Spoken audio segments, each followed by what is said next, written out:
Gender issues and the role of women in entrepreneurship are one of the main topics here at the OECD Forum. We're joined today by Cherie Blair, a UK lawyer who is the founder of the Cherie Blair Foundation for Women. Cherie Blair, thank you for joining us at INSEAD Knowledge. Could you tell us a bit about the foundation and your objectives? Well, my objective in creating and setting up the foundation was to help empower women by giving them financial power, because if they have economic independence, then women can make choices. And a woman who has financial independence can choose to say yes or no, whether to an abusive relationship, a difficult situation in her village. If she has no financial independence, then she is really trapped in what can be sometimes almost impossible situations. How do you see the role of women in business in OECD countries? Well, I have to say that one of the reasons why did a woman like I'm a lawyer, which in a sense is an entrepreneur, why did I choose to focus on economic empowerment of women?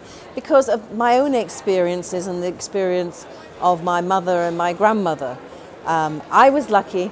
I had great education, which actually my mother and grandmother both left school at 14. They didn't have that opportunity. But the thing beyond my education that made the difference was that ability to have my own financial independence. I remember well as a child when my father abandoned my mother, leaving her to bring up her two daughters on her own, because she had no schooling and because in those days as a woman she wasn't taken seriously. I mean, women were not in the workforce. It was a very hard struggle for her. She managed to actually make a good career in the travel business, but even then, when she went to try and get credit so that she could buy her own home, she was told that unless she had a man to sign for her, she couldn't get that credit. And we're talking about, 40 years ago here in Europe. In the last 50 years, in my lifetime, things have changed dramatically from women in our countries here and in the countries generally in the OECD. That's not to say that it's a perfect situation. There's no country in the world, as Milan Vevere said today, where women have true equality in all spheres, whether it's economic empowerment, political participation, education, health. But certainly in the OECD countries, we are doing better than in the generality of countries, and particularly my foundation works in the regions of the Middle East, Africa and South Asia, where there are real challenges for women. What do you think about quotas? Are they the way forward in trying to get sufficient participation by women in company boardrooms and top-level management? Well, we've been having a big debate in the UK about quotas and how that assists in actually making women break through the glass ceiling. We have a lot of problem at the moment in our FTSE 100 companies. We are getting pathetic levels of women on the boards, and we've been struggling to achieve parity, and in fact at the rate of progress we're making it's going to take another 70 years, and yet the business case is overwhelming.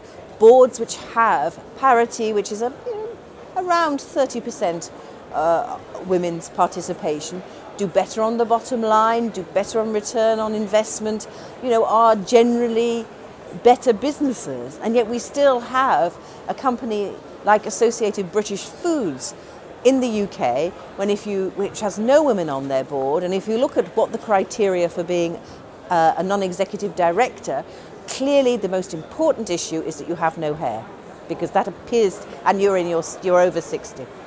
That appears to be the criteria. Now, how you justify that economically in a business, Associated British Foods, where the customers are a large majority of whom are women, and the workforce are also women, it's difficult to know. I'm an employment lawyer.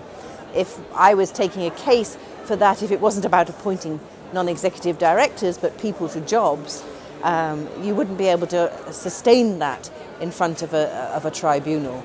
But how can companies get away with such behaviour, and why is this happening? It appears from the Davis report that one of the reasons is because we don't have proper, transparent procedures for appointing people to boards. The vast majority of people appointed to boards are appointed because they know the chairman, and it is overwhelmingly the chairman. I'm not saying there aren't any women, but overwhelmingly male. There's no interview process, and firms that are asked to identify targets for people to sit on boards often come around and say there are no women. Now, I don't accept, and I've heard people like Christine Lagarde say she doesn't accept. In fact, she now was telling me she comes around with a list. When someone says we don't know of any women, she brings out a list of female names, because if you look, there are women who are qualified. If women in developed countries face such problems, how about women in the developing world, in Asia, Africa, the Middle East, the countries that your foundation deals with? Well, there's absolutely no doubt at all that there's a real link in the attitude that thinks there aren't any women who have the capabilities to be on boards, with another attitude which says that women don't have the right to vote, or women haven't got the right to education, or educated women, once they've achieved their education, as often happens in the Middle East, should then go out of the workforce and remain in the home. And it's that view that somehow or other, you know, women are not as entitled as men to develop their capacity. How can we address this situation adequately at a global level? Until we get over this culture of entitlement based on gender and look at the roles of men and women in relation to competencies, and appoint people on the basis of objective criteria and their competencies, without this assumption that because you're a man, you're obviously suitable for certain jobs, we're never going to get anywhere. But in the developing world, women have particular problems. Women have problems in relation to confidence. If there are no role models or few role models, if people are saying this is not what girls do, how do you in fact break in to a new field? Capability. If there aren't training programs for women, if women are not encouraged to know how to do business planning, marketing planning, all the things that you discuss with your students, which women are not getting access to those key skills, then again, how do you expect them to be able to develop their businesses? And finally, and crucially, is access to capital.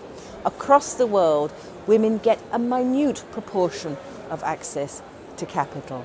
Many countries in the world require you have to have rights over land before they'll lend to you. And in many countries in the world as well, because of social conditions, sometimes because of the law, women don't have rights over land.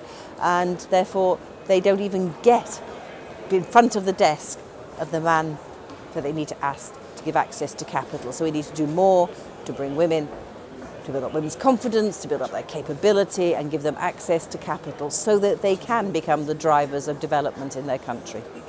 Cherie Blair, thank you very much for joining us at INSEAD Knowledge. Thank you.